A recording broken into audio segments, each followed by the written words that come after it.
Now, often I get asked to stand on the stage and speak about my journey to Islam, or some youngsters may look at me and be like, MashaAllah, how did you get there? And you came from the streets to Islam and I want to be like this or be like that. But the truth is, the journey continues until I get to the grave. I'm not in any position like where I've now made it. None of us have made it. Like the journey, the test will continue until we reach the grave. Now, subhanAllah, before Islam, for me, it was ignorance. It was darkness. It was complete ignorance. I didn't know what I was living for. None of us do. We see this world as just some playground. We're just trying to have fun. And raised in the West, where success is measured by wealth, this was the biggest desire, was that money, was to try and gain that money. I didn't think about marriage. I didn't even really think about relationships. I just wanted to make as much money as I can, as fast as I can. So someone like me, I left school at 15 years old, and I didn't go on to go to college or university. I didn't have no form of instructions or rules to go by. I was just living life, doing whatever I want to do. So you could say I was a slave of my desires, just doing anything I want to do. And this is how most of us as young people are, because we're all in pursuit of happiness.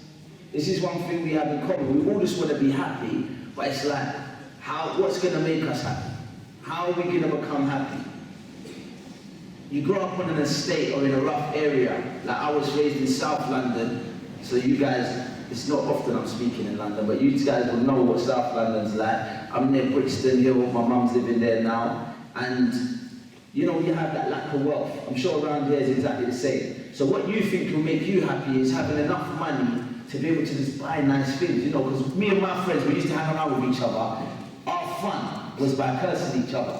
So we'd be like, oh, why are you wearing Arabas for instead of wearing Adidas? We thought that was fun, to make fun of each other. And we'd laugh. But we're meant to be friends, we're meant to be companions. But this is what we did for fun. Or we'd laugh at each other's haircut, or we'd laugh at each other's trainers. Say, bro, your trainers are talking to me because they got a hole at the front. And this was like fun, yeah, we're hanging around with each other, and this is the way we have fun, by cursing each other. This was our companionship, like.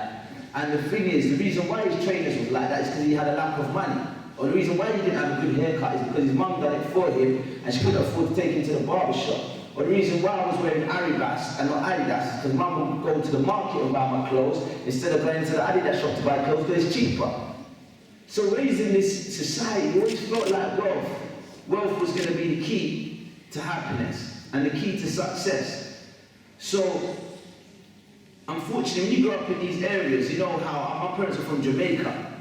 When you come from these areas like Brixton, they call it Little Jamaica, and Gypsy Hill, where I was, is full of mostly Jamaicans. So I didn't mix and blend with different nations and nationalities like I do now as a Muslim. And that's how most of the UK is. When you go to one area, you know, it's full of one race. Around the corner from us, Peckham was like Lagos, Nigeria. If you go, you know, it's like, if you go Whitechapel, you'll think you're in Bangladesh. It's like everywhere, everyone is just placed in different areas. So, us in our area, it was mainly, everyone was similar. I wasn't unique having this kind of hardship growing up and this desire for wealth, for money, because everyone was going through the same hardship. All of my neighbors were going through the same hardship. So we all had this desire for wealth. Now, we take role models, everyone. We can't lie, we all look up to somebody. It's just like us, we have to take responsibility now that every single one of us is a shepherd and we all have sheep that we're going to have to look after. Now, we had role models as youngsters, but the role models we looked up to in my area, there was no like happily married couples, and I didn't have role models like that. Everyone was single parents, their mums was by themselves, broke, poor, working 2 to 3 jobs and couldn't provide. Everyone who was working was still broke. My school teachers seemed like they were broke. So I never had that as a youngster, that desire to go and get a job. Because everyone who was working seemed like they didn't have no money. For me, in my area, it was so run down. The only people who looked like they had money was the criminals.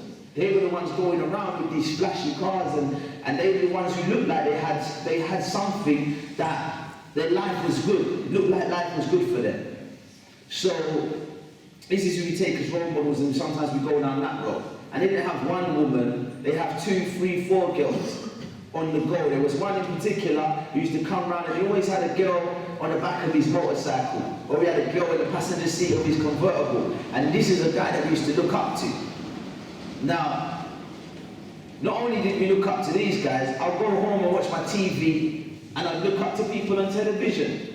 Because this is what's controlling our minds. Like this TV I'm switching on, I just want to watch MTV or something, or then it was called The Box.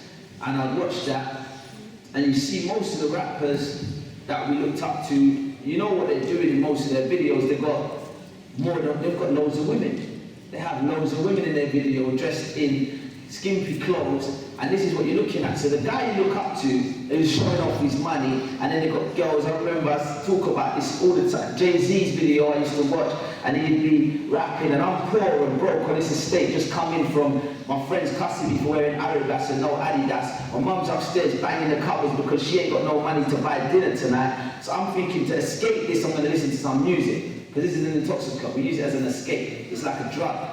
Listen to some music. So I'm watching Jay-Z, and these guys are talking about, yeah, we got Ferraris and Jaguars switching 4 lanes, top down, screaming out money in the flame, hey, and the sun's shining, and they were driving around Monaco or Saint-Tropez, Ferrari, and Jermaine Dupri, and they got girls with the top down, they got girls sitting on the back of the cars in bikinis, going woo, and they're throwing money at each other, waving. How am I, with these 12, 13-year-old, 14-year-old eyes, not going to look at that and desire that? I'm going to want that. Who's going to tell me not to?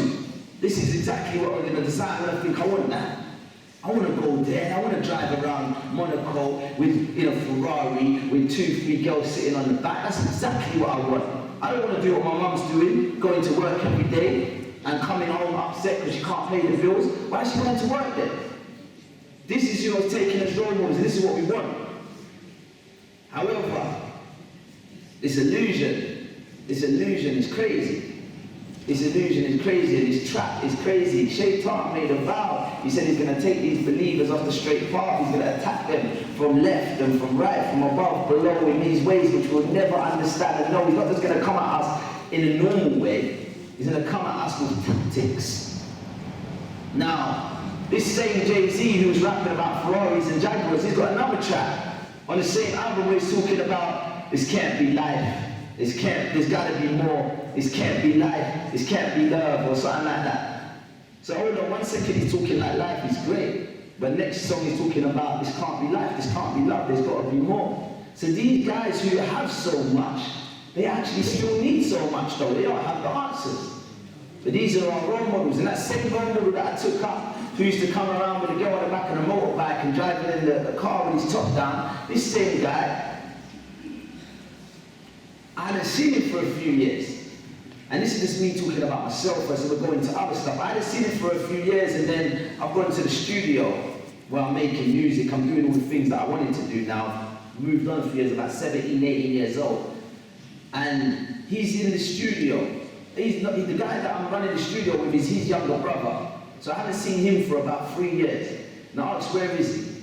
No, this day when I go there, so they say, guess who's downstairs? My older brother. I said, well, I haven't seen him for long. I bet I want him to come upstairs because I want to say hello to him. I bet he'd be proud of me now when he says, well, who's going to say this is that outside? I said, yeah, that's me. Because he remembers when I was young, I didn't have nothing. So I thought, yeah, he'd be proud of me now. Whose motorbikes that outside? Yeah, that's your brother's. Like, this is us now. We're exactly how you used to be. We followed your footsteps. Now we're doing good. We're the men now. We're the talk of the town. However, he showed no interest. No interest whatsoever to these things. No interest whatsoever to these things. He came into the room and all he wanted us to do was turn down that music we're listening to. Turn down that music, please. 5 minutes, just turn down that music. Turn it down and come back again. Turn down that music, please. Turn down that music. So we turn it down. And I'm like, right, he's not even coming in the room and talking to us. And then one day he did come in the room to talk to us. And we was watching Mobile Awards. This is an awards ceremony where all the UK artists and rappers who've done well that year, they would say, you've won an award, come up and collect your award. I remember this is 2001, September 11 just happened. So we know about Islam a bit now. The media's talking all about this Islam and these terrorists and what's happening. So I've become aware because truth be told, I didn't really know what Islam was before.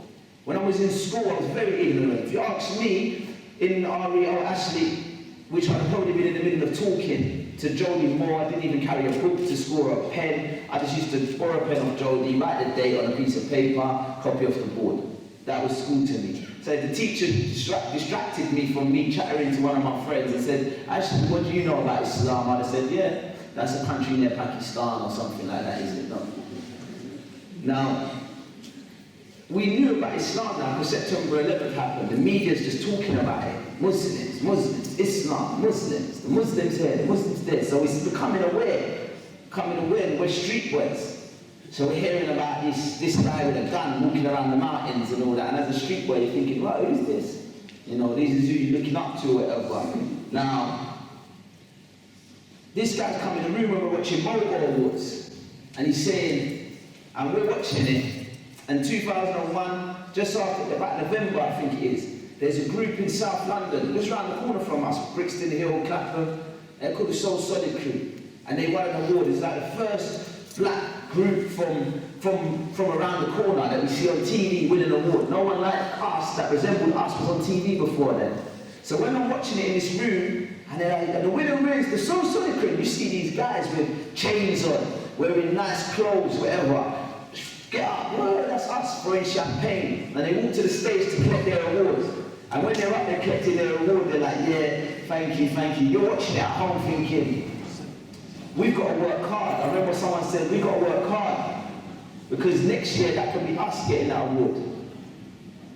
And then the guy's butted in. And he says, yeah, I understand what you mean. I understand exactly what you mean. You're saying you want to work hard so that next year, you can get that award on stage. I'm doing something similar.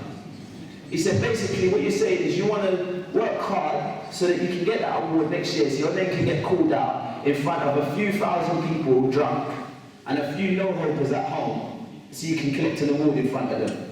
But what I'm doing is I'm trying to work hard too, so that on Judgment Day, my name gets called out in front of the whole of mankind. Everyone's going to be there, from Elvis Presley to Bob Marley to all the prophets, to the sun's going to be brought down. And on this day, this Judgment Day, I want my name to get called out in front of everyone. And I want my award to be bigger than that little trophy. My reward's going to be Jannah. This is it. So we're listening. Allahu Akbar. So I'm listening to him talk about this. And he says, what do you think the purpose of your life is? I'd like to know, what do you really think? So now we're sitting down thinking, well, what is the purpose of our lives? It's just to live in it, like live, be good to your family, live. No, where do you come from? Why are you here? And where do you go after you die? You come from a God, a creator. He's not talking about Allah, he's not mentioning Allah's name yet. He says the God, the creator, the master of the universe. You come from this God, this creator, and you are here to please that God, that creator, to live a life that's pleasing to that God, that creator, because after you die, you're going to return to that God, that creator, who is the master of the day of judgment. And on that day, he's going to be giving out the awards or the punishments. So you're either going to be the winner or the losers on that day. The winners will be rewarded and the losers will be punished. You have to spend this time now that we have impressing that creator. You have to. Because as soon as you die, that's it, your test is over. So we're listening to it. And you know how you are as youngsters, and I can speak from the heart and just be normal. I can see there's a lot of youngsters in there. We're in this room, there's all smoking going on, there's music playing, like you're just listening to him, he's talking about this Judgment Day. And you know, when you're in that zone, that sounded deep to me. Because I'm just like, wow, Judgment Day, yeah? That sounds deep. What he said, and he started explaining this fire that's going to be brought forth with 70,000 chains, and they're going to be like 70,000 angels going to need to hold each chain.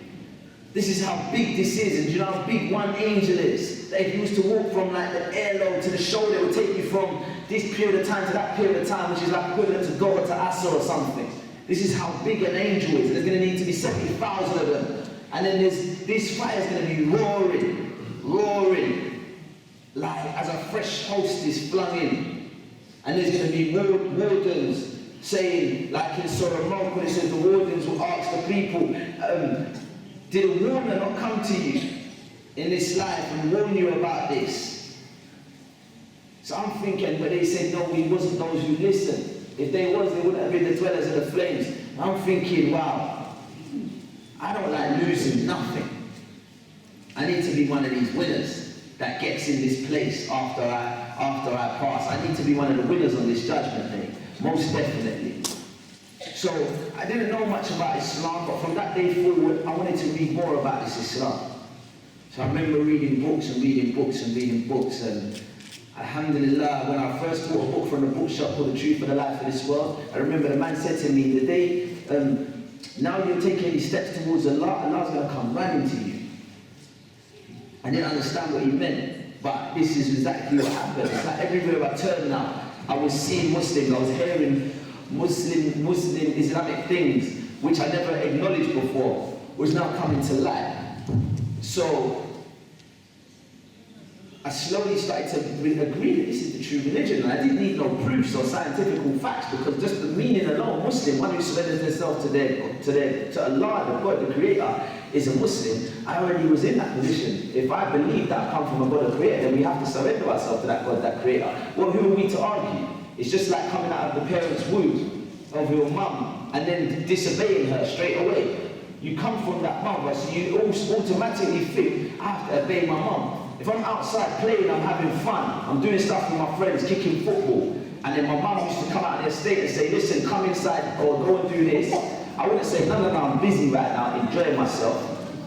You're going to have to wait for me till I'm ready. If I did that, all of my friends would have looked at me like, bro, is that how you talk to your mum? That's not normal. But we seem to think as youngsters we can enjoy ourselves, and Allah has given us a command on what to do, and we're going to say to Allah, no, wait a minute, I'm busy, I'm enjoying myself right now, I'll follow your commands later. We don't have that right. We don't have that right. I have to submit, just like with the parents, you had to. Mum says I have to be in at 10, so you've got to be in at 10. I'm not saying we're going to be perfect, because there was those times when Mum said be in at 10, or your dad's calling you and you was late, because we're not perfect. But we have to try our best, and we have to have respect there. So, I wanted to become a Muslim. I'm cutting that story fast so I can touch on the subject, even though, I'll say I don't believe I'm a professional to speak on the subject of marriage and love. But I wanted to become a Muslim now. And I went and spoke to someone. I remember seeing someone, so he was a revert, and I said to him, do you know what? I'm going to become a Muslim soon, you know. And he was quite new. And it's important we understand the way we give da'wah as new Muslims. I still think I'm new myself. So even I'm scared to, I'm not really on the internet giving da'wah every day. If anyone follows me on Twitter or anything, you'll notice I'm not really one of those, because I still feel like I'm new. I'm new. But this new brother, he was like, you're going to become a Muslim, yeah? Right. He's looking at me because he knows what my life's like. So he's shocked. He's thinking, how are you? You're a Muslim, bro. You are like the complete opposite. So he's like, you know all this, we're in the studio, you know all this, what you're doing in there, you can't really do it no more. I was like, why? I couldn't understand that. Then he's like, yeah, and all those parties and raves that you go to, that's going to have to stop. And I said, yeah, I'm getting tired of that anyway. I only go out on my friend's birthday, that's it. Nah, birthday, there's all that's going to have to stop as well. I was like, what? And then he was like, this guy was like, yeah, then I said, you know what, we just go to restaurants and all that, meals, with like a couple girls, couple guys sit down, and it was like, whoa, that free mixing, couple girls, couple guys, that's going to have to stop as well. So I'm thinking, hold on a second, what, just as friends? Bro, females you can talk to is your mum, your sister, and your wife, that's it. Everything else, no, bro. So I'm thinking, hold on a second. And then, there's a food shop up the road, McDonald's, from the studios. I said, you know what, you want anything from going out to the McDonald's? He said, well, even that's going to have to stop. So I'm thinking as a youngster, how am I going to be a Muslim, man? How am I going to follow this religion? Everything is haram. I can't handle this. You can't talk to us youngsters about these rules. Throw these rules at us. For us in the West, most of our families come from like Jamaica, or from Pakistan, or from Bangladesh, or from Somalia, and we've chosen to come to the West for a better life. Not us as the youth, we're the next generation. Our families, our mothers, our fathers will come to the West for a better life. You took us to the West, where it's very fast out there. Everything is action-packed, fast-paced. Women hardly dressed. It's all happening here in the West. And then you're going to give us all these rules? Whoa, you don't understand what we're seeing. You don't understand what we're going through in the schools, in the universities, in the colleges, in the playground, wherever, on the internet. The desires are crazy in the West. So therefore, what we have to do is we have to build our faith first. Build up the faith first. You can't just throw the rules. Like sometimes, like there might be a sister upstairs who's come to the talk and she ain't dressed appropriately. Someone might just throw rules at her. You're not allowed to come to the mosque dressed like that, sister. You're not meant to wear that nail varnish. You can't pray. Don't just throw rules at each other, man. We've got to build up each other's faith first. Because once we've got faith, iman, understanding, knowledge, fear increases once your faith increases. And then the rules are easier to follow. Because you're less attached to this world. It's like trying to tell me don't listen to music when I was so deep into music. You couldn't tell me that. You couldn't. Because I love it. I'm fighting it. I'm not listening to it because you're getting in my car. But I wish I could listen to it. I still love it. However, when the more knowledge you gain, the more your faith increases, your heart starts to reject it. Like when I first came out of Itikaf 10 years ago, and I got in a car and music was playing, I was like, wait, turn it down. It sounds all corrupt. It sounds too loud. Your heart rejects it when your faith is increased. And that's when you start doing things with sincerity. Not because people are pointing at you and telling you not to do it. So this is, and even Aisha, may Allah be pleased with her, she said if they came to us with the rules straight away, we would have ran away. We had to learn faith first. Because once their faith is built up, the rules are so much easier to follow. So this is what we have to work on as youngsters. And when the rules came, they would listen and obey with no option because they had high faith. When told to believe women to cover their heads, they ripped from their garments and put it over their head because their faith was so high. So we come to this religion, and you know what we struggle with as men. One of the main things was like, my battle for me after I took my Shahada was the battle of money and women. This is a deep battle. The young men, can you not agree, or do you not agree with me? It's money. This is, especially in the West, it's money and it's women. But alhamdulillah, do you know that I never had a relationship before Islam? Like a relationship. I mean like relationship, as in official relationship. I had relations, but I never had an official relationship. Like this is my partner. Never. You know why? Because I didn't trust women. I used to think this world is full of hate. It's full of cheaters, liars, and this and the other. And when I read about Islam in the books, I saw purity. I saw purity and I loved it. And I thought I could finally love a woman and we'll be good together because and it's all for the sake of Allah. And it'll be amazing. Unfortunately, this is not a downer on us because our religion, what is written about in the books, is still our religion, so it's still perfect. But it's us as Muslims who need to work. What I read about in the book was this simple religion, where everything's just simple. We don't even need to worry about, I don't need to worry about what car I'm driving, what clothes I'm wearing anymore. Women are not going to be attracted to me for these things no more. I don't need to worry about how much money I have in the bank anymore. Women are not going to be attracted to me for these things anymore. I don't need to worry about status. Women are not going to be attracted to me for these things no more. I need to worry about my iman, my heart. My heart, as long as my heart is soft and pure, and how much knowledge I have, and how much of a good person I am, and how good my manners are, and how just I am. Because this is what a woman's going to love me for, which is my way of life, which is my deen, which is what is recommended that we love for, not for wealth, status, beauty, but the deen. So I thought this is all I need to worry about now is my deen, and this is what someone will love me for. And the same, this is what I will be attracted to in a woman. However, before Islam, I thought it was crazy. It was darkness, it was ignorant. Everyone was just interested, oh, look, who's that wearing the Range Rover? Who's that in this? Who's that in that? However, Islam was meant to be simple. The Sahabas were simple, right? Their dress was simple, their houses were simple, everything about them was simple. They loved simplicity. But I feel like we've made it very complicated as Muslims. Very complicated. The opposite of how it's meant to be. Because still now the disbelievers, what I've realized is that a disbeliever friend of mine or whatever could come and say, yeah, oh no, this is my partner. How did you meet your partner? Oh, I was on holiday, he was working at a bar, and he's Spanish, I'm English, we just spent the night at the bar, and now we're married. Simple. And that's the disbelievers. That's simple. Yeah, we just met. We was at the airport, we met, checking in, we talked, we was on a flight together, now we're married. I love him. Now us, I want to get married now. Do you know how difficult it is? They will ask me questions. If I say, look, I'm listening to my, they ask me, have you been married before? Have you got children? How old are you? What job do you do? What education do you have? What this are you? What that are you? What nationality is your father? Where is your parents? We're meant to be the simple ones. We've made things complicated. Marriage is meant to be simple. I go to a disbeliever's wedding, a non-Muslim's wedding, it seems quite simple, they just do whatever they're doing. You go to an Islamic wedding, 3 days later it's still going on. We're meant to be simple. Islam, they hate extravagance. She's changed her dress about 3-4 times. The dress looks like it's made of diamonds. Like, we're meant to be the simple ones.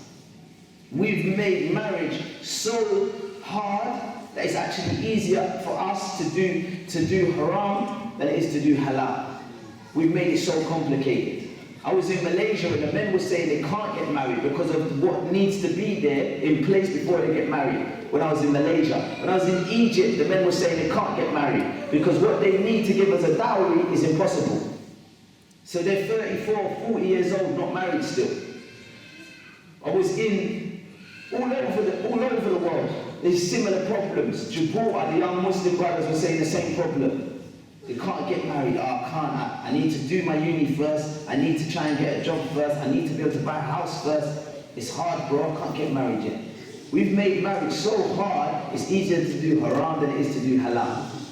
Whereas before, the times of the Sahaba, when Muhammad was living, it was actually harder to do haram and easier to do halal. Because there was no women who was not married.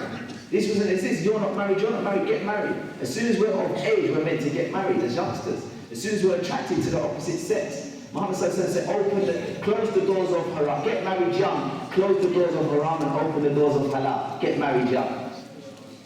So,